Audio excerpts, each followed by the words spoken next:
Okay, welcome to the Newsmaker interview series with Marvin Olasky and World Magazine. We're really happy today to welcome Joshua Muravchik, who Dr. Olasky will be interviewing. Joshua Muravchik is currently a fellow at the Foreign Policy Institute of Johns Hopkins University School for Advanced International Studies and an adjunct professor at the DC-based Institute of World Politics. In 2014, he published Making David into Goliath, How the World Turned Against Israel.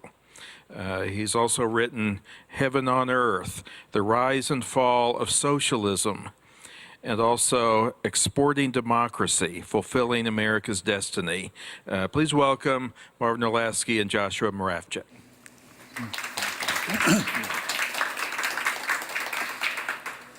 Well, thank you all for coming.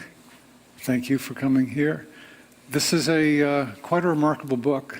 Dr. Veith referred to it, Making David into Goliath. And the subtitle, I think, is very significant here, How the World Turned Against Israel. We all know just by reading the newspapers or watching news on television that a lot of the news that the Associated Press and the New York Times and others report from Israel is very hostile towards Israel and very supportive of the Palestinians. But the question is how that happened, because this wasn't the case, let's say, back in 1967, right after the Six-Day War. But things started to change in 1973, and this book is valuable for taking us step by step how things changed. So let me just ask you, starting right here and almost going chapter by chapter. In 1973, then there's another war that Israel almost loses at that point, but manages to survive. And then right after that comes an oil boycott. And that seems to be the first step towards pressuring the West to substantially turn in favor of the Palestinians, defined as the underdog suddenly. So tell us about how that pressure worked. Well,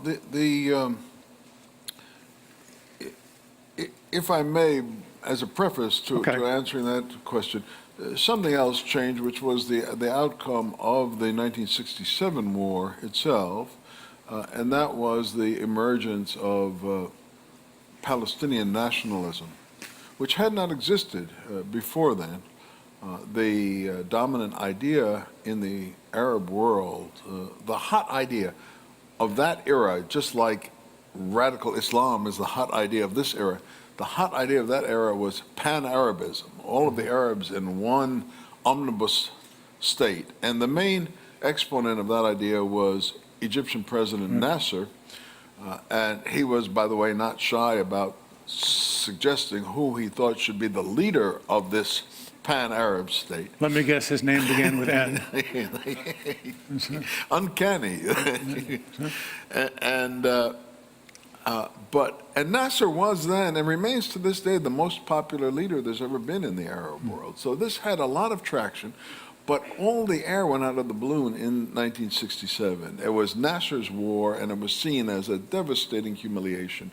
And so pan-Arabism just went, and that, in the wake of that collapse of pan-Arabism, Palestinian nationalism became a new thing propounded by Yasser Arafat and Fatah and put on the global map by spectacular acts of terrorism by these Palestinian radical groups, airplane hijackings, bombings, and then the murder of Israeli athletes at the Munich Olympic Games in 1972. And I think the first blow of which the oil embargo, which is your question, I'm getting to your question more, but the oil embargo was like the second punch. The first punch was this international terrorism, which really intimidated Europeans and intimidated moderate Arabs to the point where when these terrorists would be captured in the midst of one of these acts, they were in almost every case released. 90-odd% of them were released because the governments were afraid that if they kept these people in prison, then their comrades would stage another hijacking and demand their release. So there was a kind of appeasement response that I think was the beginning of this process, and then reinforced by the oil embargo. And so starting in the 70s, there was just a lot of raw intimidation. And we found European leaders in that period saying openly, we need their oil, we have to adjust our policies so that they won't be so angry at us. Okay, so two types of intimidation, the economic intimidation and then the actual terrorist intimidation. So not so much a battle of ideas, but in a sense the force, the pressure, and appeasement. Yes. Although later there came to be a whole ideology that went along with this. But I think initially it was just raw intimidation that started to change things. And then you also mentioned that at that time, suddenly it's no longer depicted as Israel, tiny Israel, versus this geographically and in terms of population, huge Arab enterprise, but now it's suddenly Israel versus the Palestinians. Right. Well, that's exactly right. And that's not a matter of intimidation. It's not a matter of anything nefarious. It's kind of a natural human sympathy, which was initially Israel seemed small, the Arabs big. But when Palestinian nationalism came out after the 1967 war, and people became aware of it, then the conflict was kind of redefined. And so Israel suddenly seemed like the larger party and the Palestinians the ones deserving of sympathy. And this was also given reality by the fact that Israel seized territories, although it was a defensive war, it won, and it ended up occupying the West Bank, Gaza, also the Golan. But the Golan was a different matter because there wasn't a Palestinian Arab population there. But in the West Bank and Gaza, Israel now was ruling over a couple of million Palestinian Arabs, and that made Israel an occupier. And then there was this Palestinian nationalism. The Palestinians were saying, we want self-determination, we want our national liberation, and Israel was put in a position of looking bad. And if I may add, it is perfectly true that from that point onward, Israel was occupying this territory that the Palestinians wanted for their own, and Israel was standing in the way of the national aspirations of the Palestinians to have a state of their own. And I can understand why people would sympathize with that. What is harder to understand and requires that we go further in seeking an explanation is why the world has gotten so exercised about this, but there are other cases around the world of occupations much more egregious than this one, and of national aspirations being thwarted, of people who have a much greater claim than the Palestinians, and no one seems to care. For example, when was the last time that you saw an angry demonstration on a college campus over the occupation of Tibet? Tibet has been occupied much longer and more brutally than the Palestinians. And if the government of China would offer to the Tibetans the kinds of terms of settlement that Israel has offered the Palestinians, the Dalai Lama would dance for joy. But no one seems to care about what happens to the Tibetans. And in terms of an example of a people whose national aspirations have been thwarted, think of the Kurds, who are there in the same part of the world as Israel and the Palestinians in the Middle East. The Kurds are in terms of numbers, about 5 times more numerous than the Palestinians. Palestinian nationalism, which I respect, but it's only about 50 years old. Kurdish sense of national identity is 1,000 years old. They have their own language, their own traditions, they're Muslims, they don't have their own religion, but they're their own distinct rituals and practices. And as far as I can see, no one except the Kurds themselves gets upset about the fact that Kurdish national aspirations have been brutally thwarted. So I think while I completely understand that people feel sympathy, and I share it, for the frustrations of the Palestinians, it simply can't be that alone that explains why the world has come to focus on this as a kind of holy cause and ignores the others.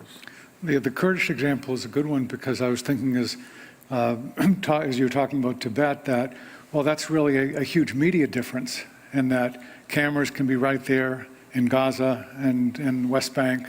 They are not really able to be there in Tibet, given the control of the Chinese authorities. But there could be a lot more interest in the Kurds. I mean, you would have media opportunities there, but for some reason there's no interest. So why is that? Well, I think that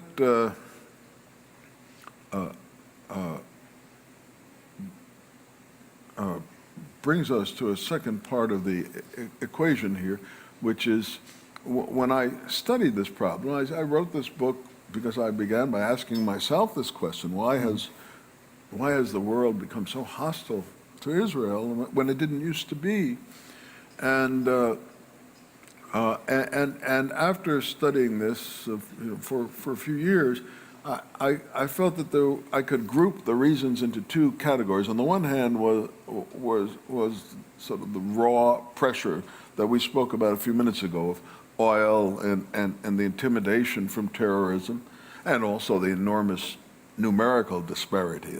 For every Jew in the world, there are 100 Muslims, so that carries a lot of weight behind it. But on the other side, there was an intellectual force that was at work. And I think this intellectual force, which is every bit as powerful as the material pressures, was not something that was just created by the Arabs to push their cause in the Middle East. On the contrary, it was a bigger intellectual transformation that was going on in the second half of the 20th century that was not specific to the Middle East, but has had a very profound impact on how the world looks at the Middle East conflict. And that is a transformation in the main idea, or what we academics call paradigm, of leftist or progressive or liberal thought. And that is, for probably 100 years, the core idea in leftist thought was along economic lines. It was class struggle. It was the poor against the rich, or in Marxist terms, the workers against the capitalists. And this was seen to be the most important dynamic and also a kind of moral drama that was driving world politics.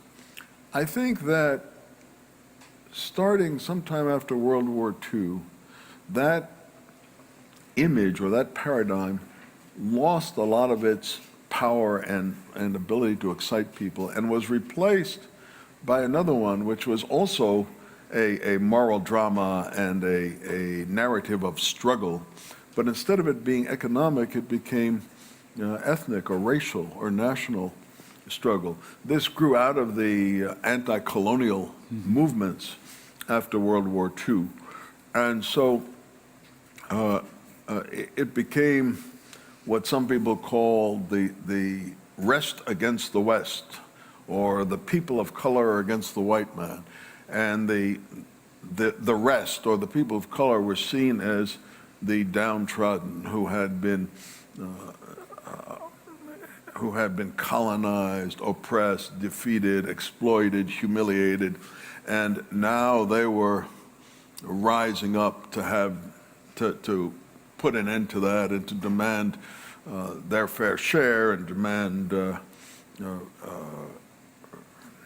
some kind of settling of scores. And this was seen as a great redemptive struggle, much as the class struggle was seen as a great redemptive struggle in an earlier era. If you see the world through this lens, and you turn this lens on the Arab-Israel conflict, well, the Israelis are the Western white guys, and the Arabs and Palestinians are the anti-colonial people of color, and they're inherently right.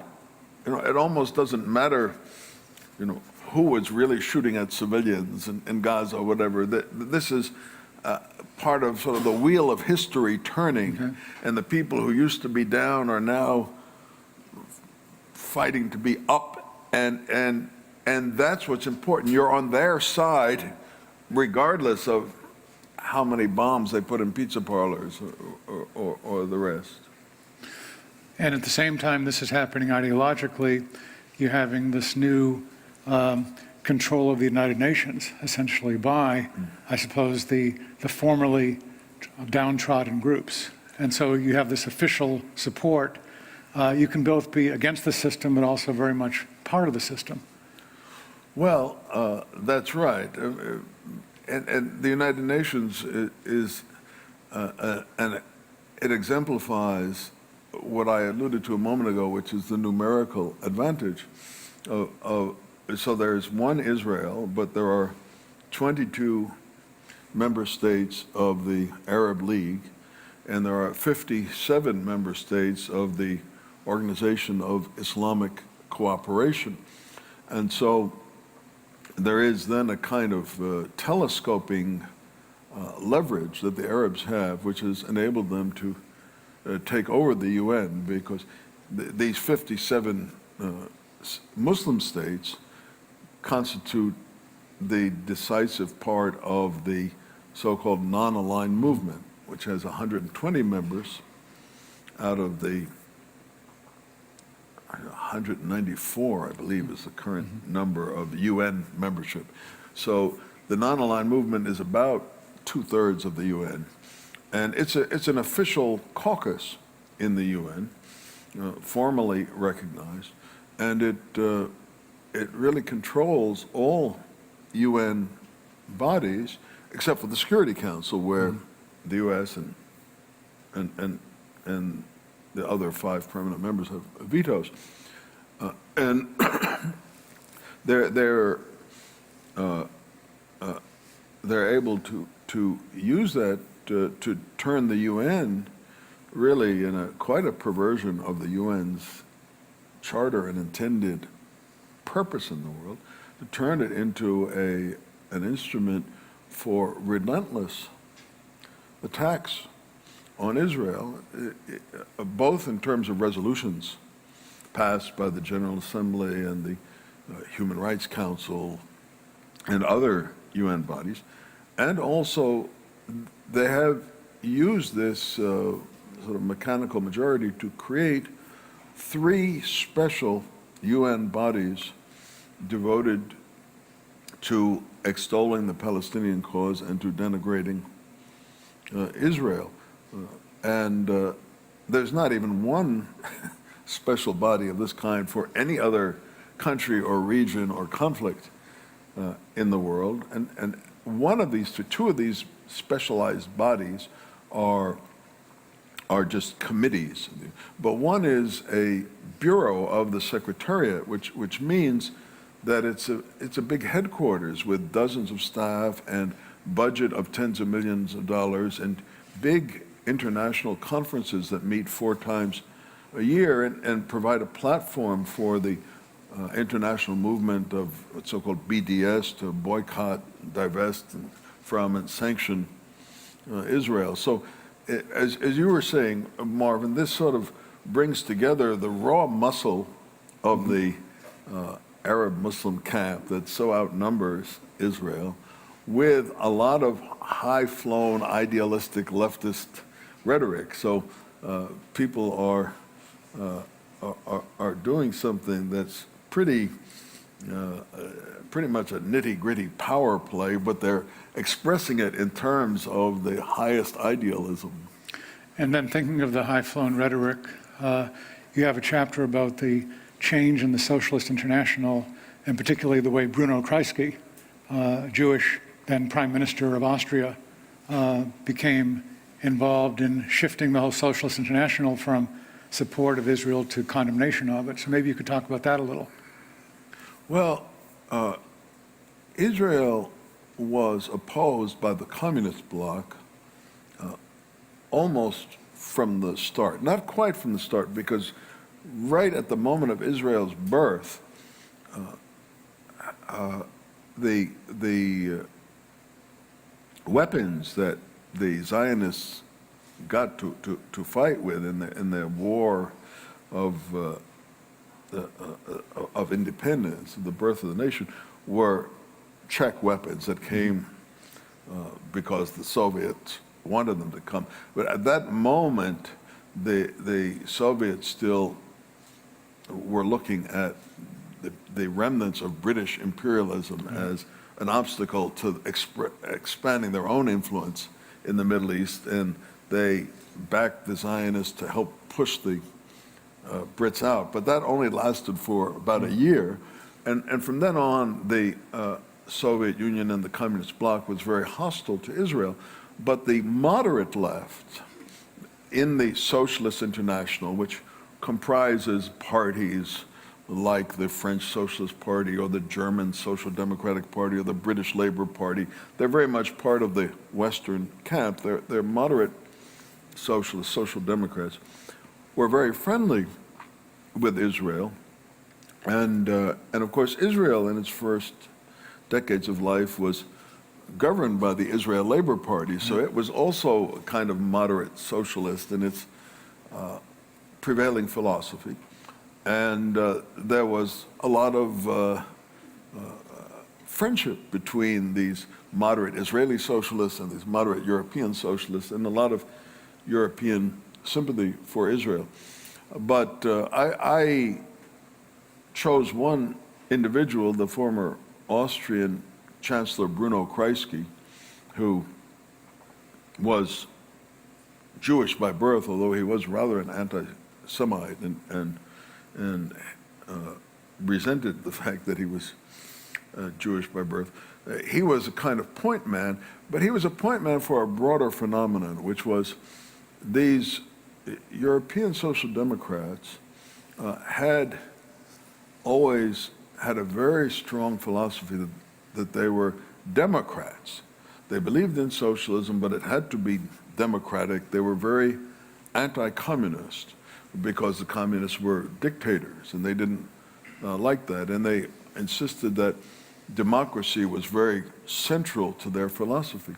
But by the 1970s, when this movement that I was alluding to before, this post-colonial kind of third world movement grew more visible and more valuable, the European Social Democrats started feeling very guilty that they were part of the Western white world and not in tune with these militant third world peoples.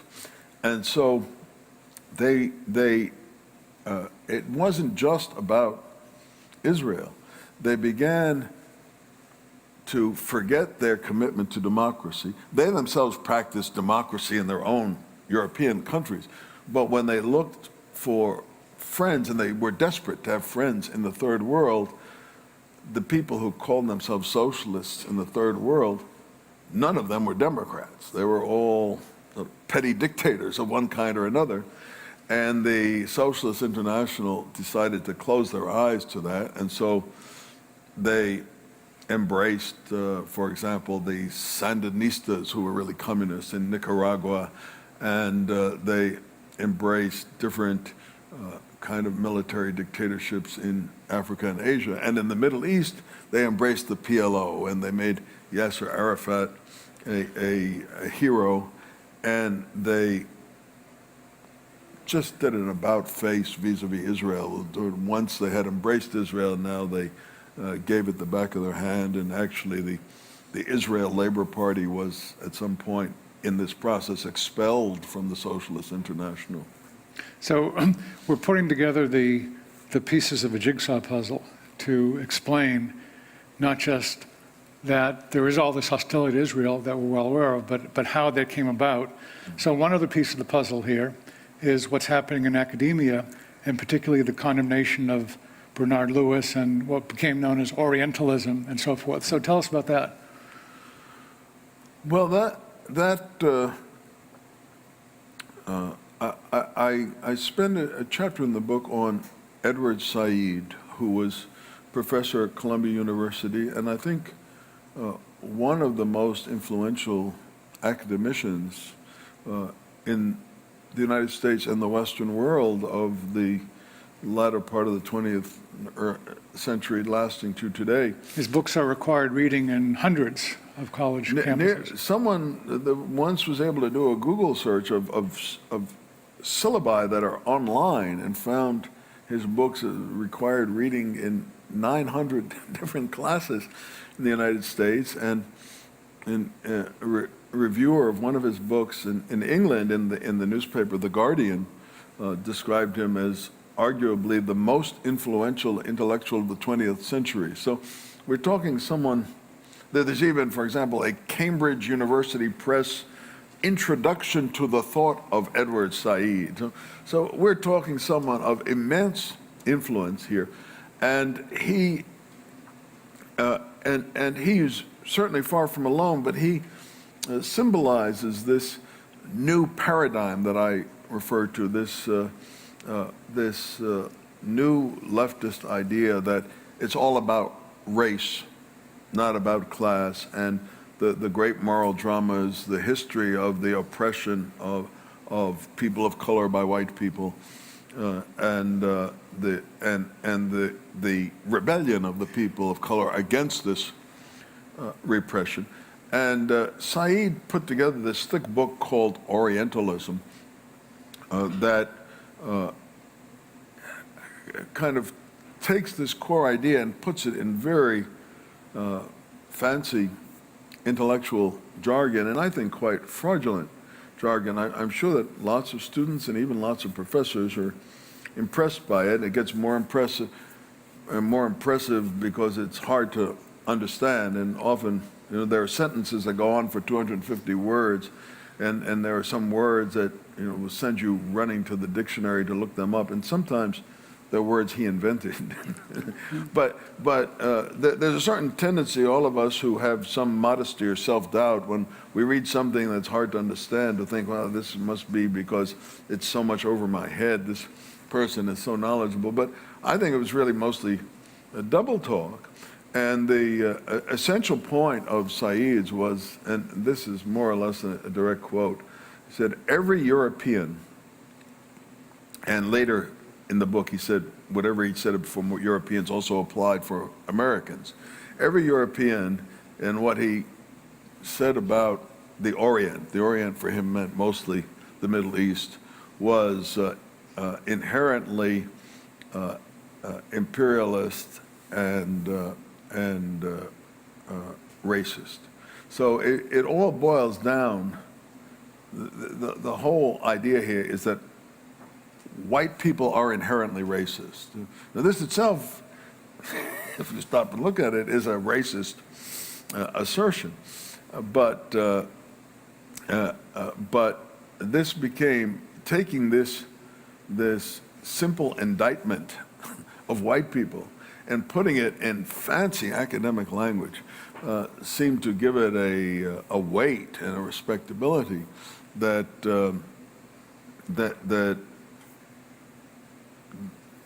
gained tremendous prestige. And it really took what you might think of as a schoolyard epithet, an insult, and made it seem like profound social analysis.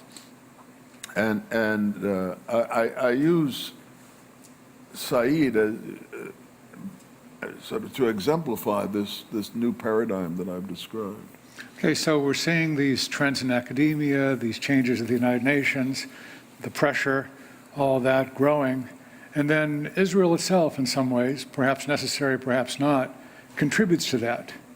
And maybe you can talk about that, as Israel showed a less endearing face to the world. Well, I think for the world at large, and especially for the left part of the political spectrum, there was a big change in Israel in the late 1970s, after 30 years of being led by labor governments. The conservative party, the so-called Likud party, won the election under Menachem Begin and became the leaders of Israel. And since then, Israel has politically been more right of center than left of center in terms of its own politics, and that is less. Certainly less endearing to leftists, but also less endearing in general in one important way, which was the right of center in Israel is more nationalistic and is more inclined to say, this land is ours, full stop. God gave it to us. And it's a very weak argument, because it's an argument sort of that's theological, that's based on revelation. So you can believe it if you believe it, but if someone doesn't share your understanding of revelation, then you can't convince them on that basis. That The left certainly looks at it as weak and irrelevant. The left certainly looks at it as weak and irrelevant, but even if it's true, it's by definition not an argument that you can convince someone else of. I mean, someone may share your faith or may share your understanding of the Bible or something, and then they may agree. But if they don't, that's sort of the end of the conversation. You can't prove anything on that basis. And so I think that made it harder for Israel to maintain support and sympathy. Although I should hasten to add, that was sort of Begin's rhetoric. The current Prime Minister, Netanyahu, is from the same political movement as Begin, but he doesn't argue in that way. And in fact, he's said that he is in favor of a two-state solution and having a Palestinian state, and that by definition also means that Israel would yield large parts of territory that in Revelation were given to the Jews, and he's willing to countenance that. So Begin's sort of dogmatism, I think, did hurt Israel's standing along the way, but it's not still the dominant position of Israel, even of Begin's own party. But I don't think, I don't know that whatever ill will grew up because of Begin's position, or used Begin's position as a rationale. I don't know that that's receded. Right. Probably increased the support of Israel among American evangelicals, but decreased it, particularly among the media, and certainly the European left. Right. So those are some of the things that have happened. And then you mentioned, this is another, I wasn't aware of this, it's a fascinating aspect of it, that Israel itself is spawning an adversary culture. It's a very free society in many ways, and there are lots of critics, actually, of the Israeli government within Israel itself. Well, Israel is very, very contentious country in terms of its internal politics. There's a book out, Two Jews, Three Opinions. Yeah, So- right. And there is, and they have a proportional representation system, a lot of different parties in their parliament, the Knesset, and so you're not forced to compromise to have a political party because you can always create one of your own, and that's part of the tradition there. But it actually was quite shocking to me to discover this, which is, I use the term adversary culture. It's a term from the U.S. In the U.S., we have had over over many generations, and it was particularly virulent in my generation, students of the 1960s, great criticism of our own country, and not only criticism of our own country, but really hatred of our own country. We had, in the radical movement of the 60s, people who became bombers and planted bombs in the U.S. Capitol. This included President Obama's friend Bill Ayers,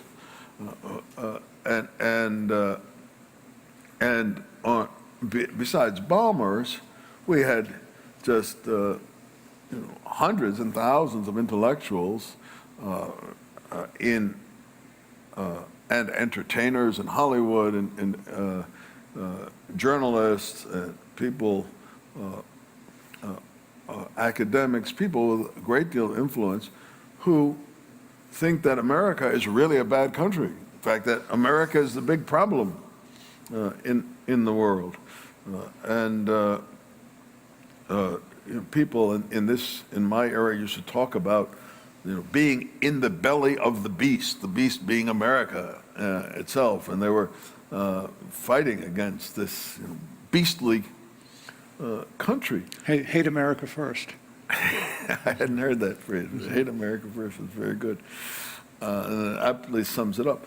But, of course, America, especially since the demise of the Soviet Union, is a deeply secure country. Terrorists can kill us, but at least at this stage of our history, there's no other country that could conquer us or could completely destroy our country. Most other countries in history haven't lived with that degree of security that we enjoy. And so these Americans who hate America can do us but only so much damage because of that security we enjoy. But Israel is a terribly insecure country. It's stronger than its neighbors, but it's still a very small country surrounded by a lot of violent people who hate it and want it to disappear.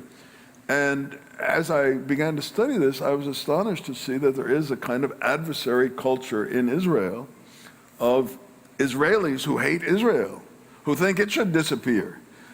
And they're not so numerous. They don't have any seats in the legislature. They can't get many votes.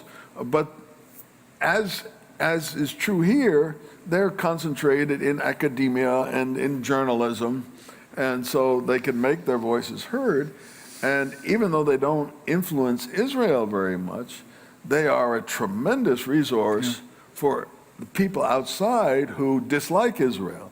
Because anytime a critic of Israel or a hater of Israel wants to try to prove a point about how bad Israel is, they can pull out a quote from an Israeli and say, look, as Chaim Cohen says, that's a name I made up.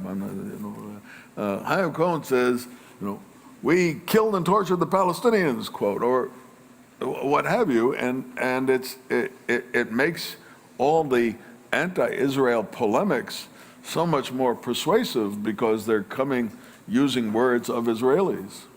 Yeah. So these really are the major pieces of the puzzle, and how this change from Israel being David versus Goliath to Israel being looked upon as the Goliath who must be slain. So tracing this out then, that's where we are. Time for any questions you might have on where do we go from here. I'll ask the first question. Where do we go from here? Well, the saving grace for Israel is the United States. As all the world has turned, the United States has not turned against Israel. But there is also a paradox in the United States, which is we have poll after poll that shows that the American people remain staunchly supportive of Israel. I might say parenthetically, because I know that a significant part of our audience are evangelicals, that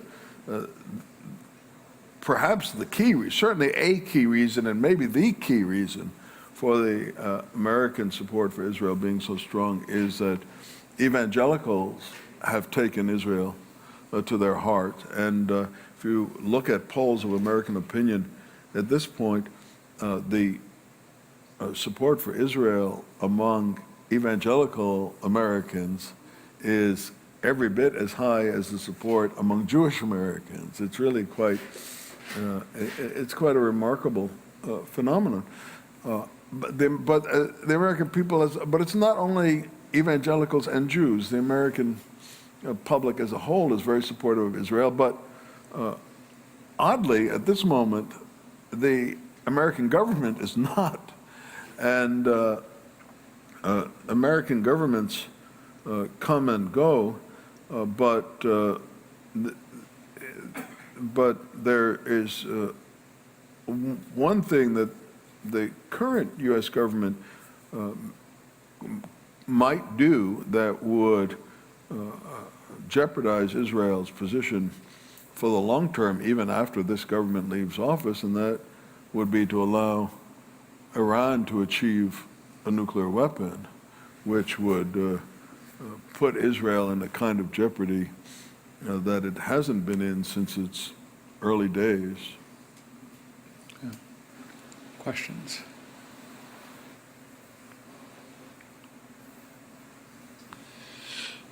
So you're recalling things I remember vividly when I was the age of most of PhD students, the Six-Day War, the oil embargo, and so on. So it seems that today Arab nationalism, which was the beginning of the Palestinian movement and those other things in the 60s and 70s, the Ba'ath Party and so on, have really given way to the revival of Islam and radical Islam, and that the Arab world today is torn between the conflict of Sunni Muslims and Shiite Muslims, and that's kind of defining where the Arabs are today.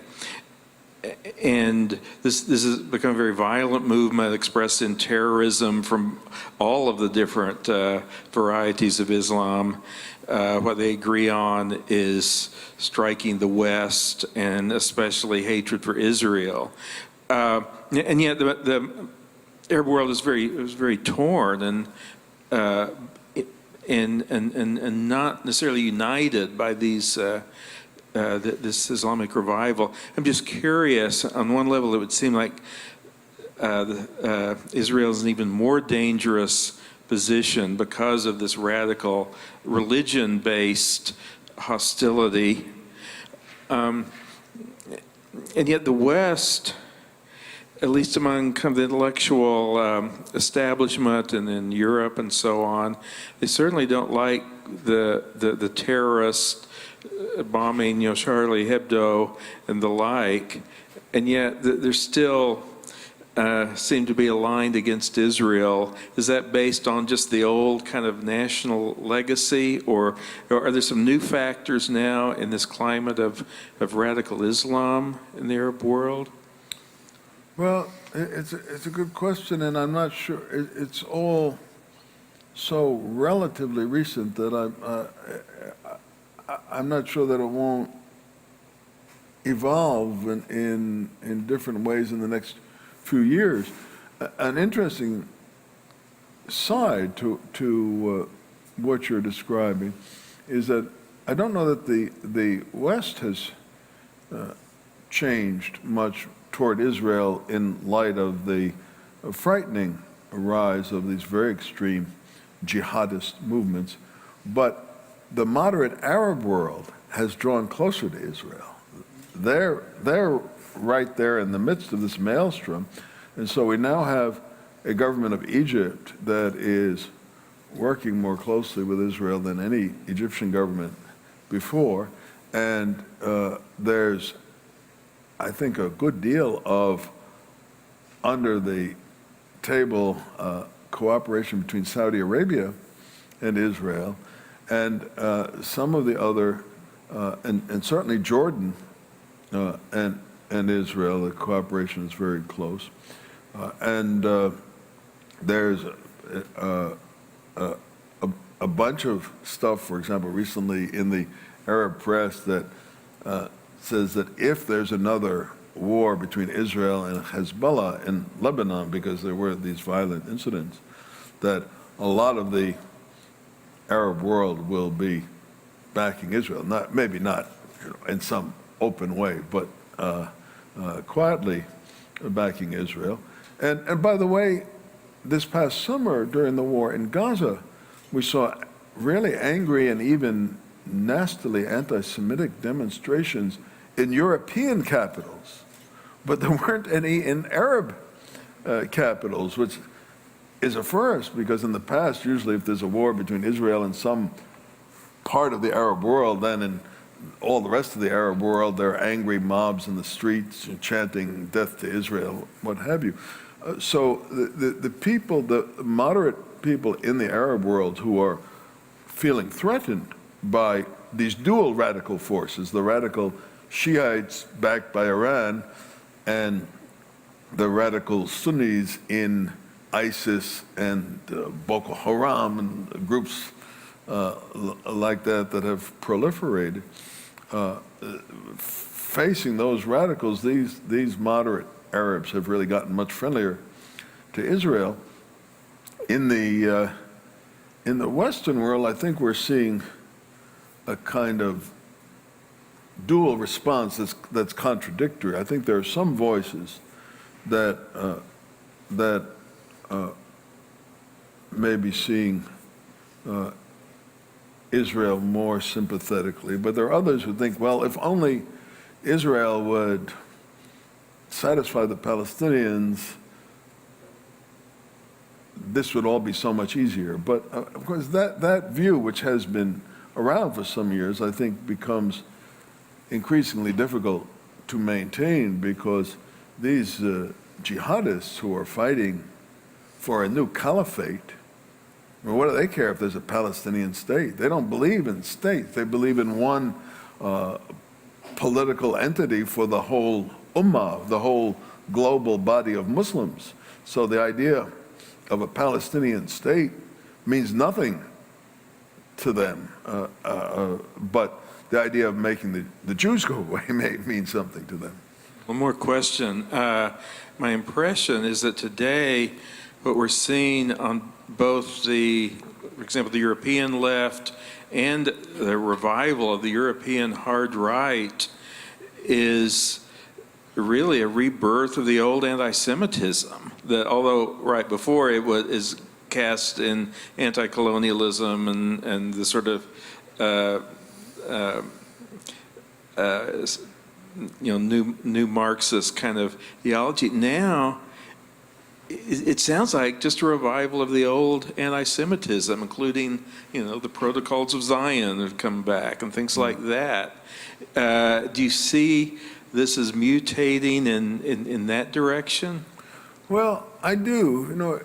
Some people some Jews feel that all the hostility to Israel is an expression of anti-Semitism. And I've often been questioned about the fact that I make very little mention of anti-Semitism in my book. And the reason is the framework of my book is that something dramatic has changed from 1967 to today, and there is anti-Semitism, there's always been, but there was also anti-Semitism in 1967. So I felt that anti-Semitism can't be the explanation of why there's all this hostility to Israel.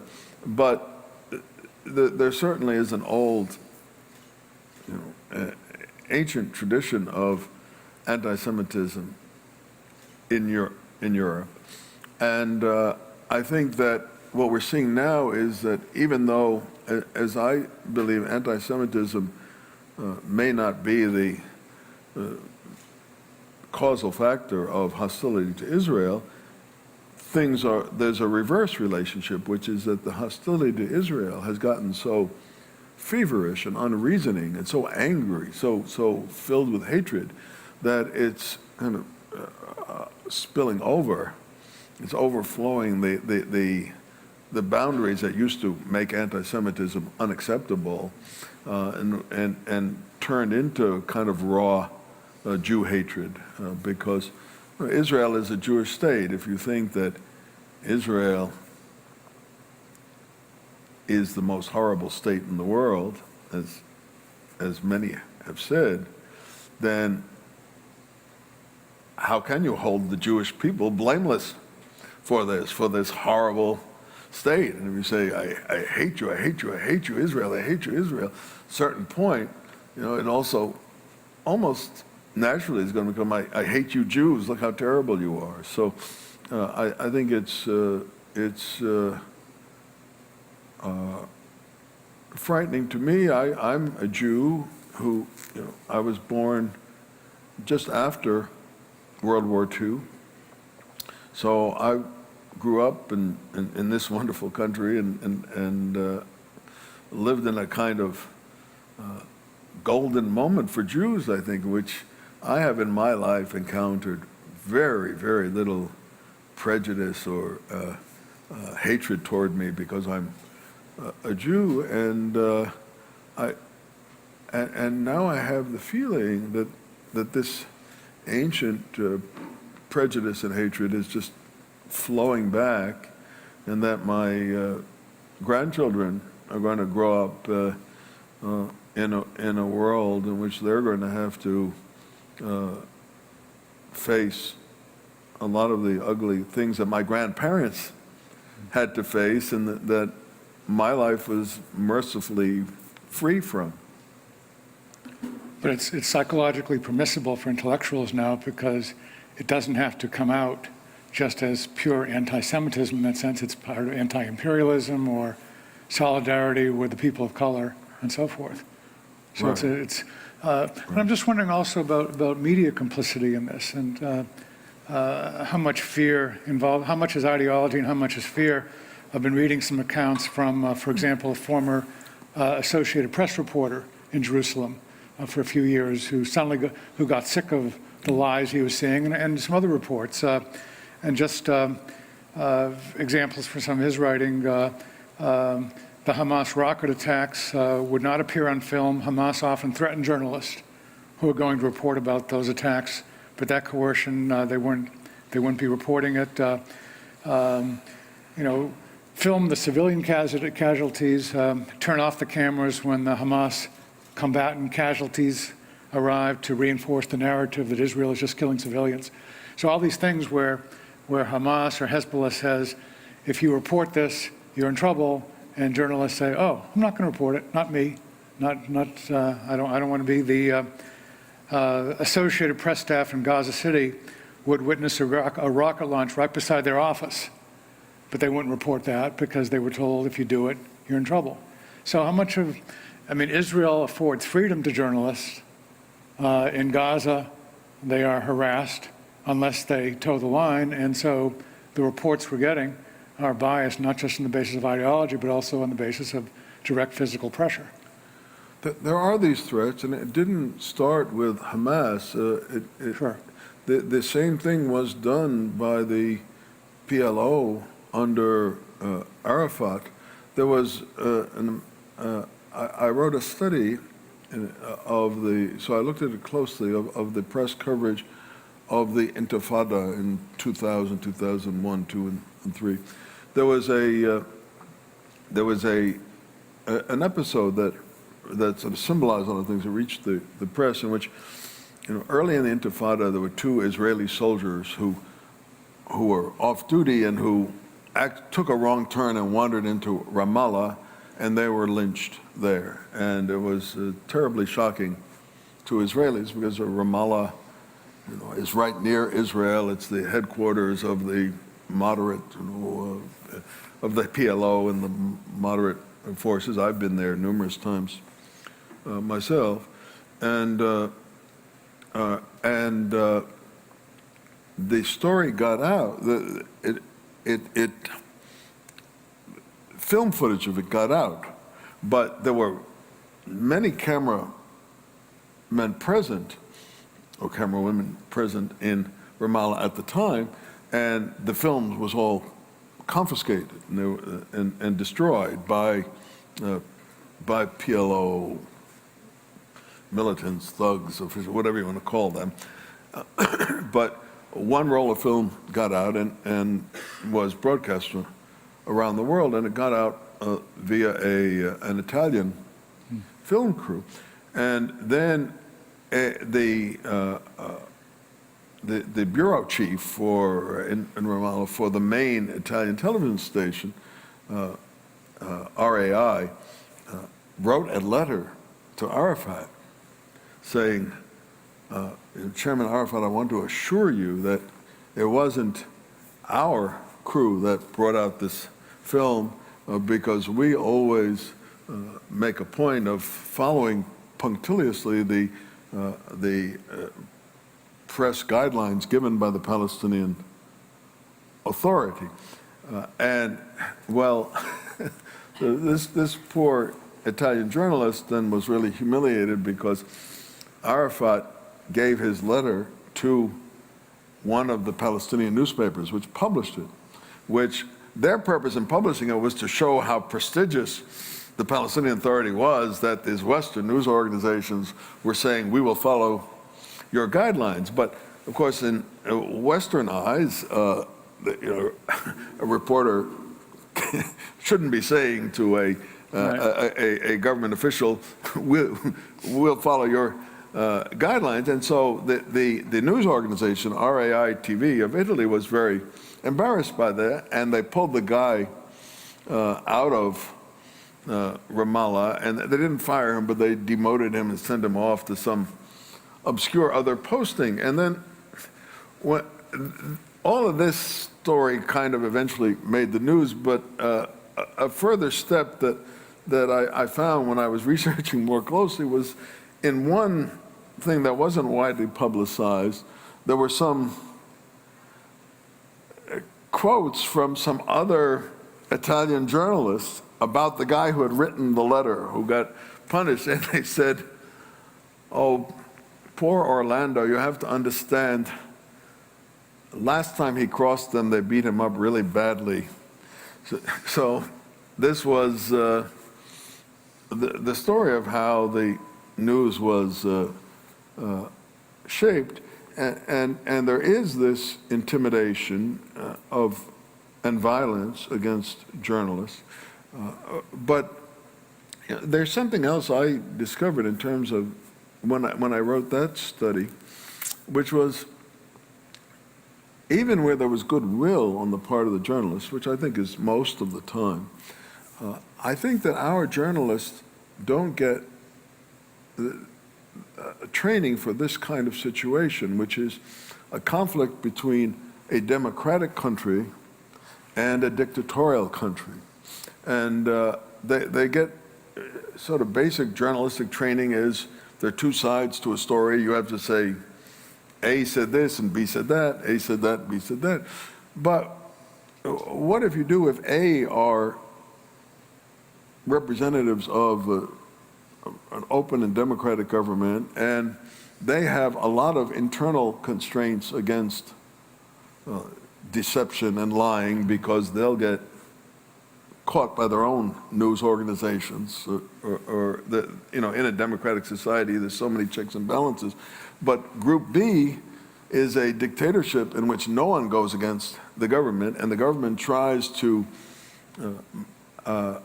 manipulate the news, which all kinds of dictatorial governments do, including the PLO, or including the Hamas and the radical jihadists,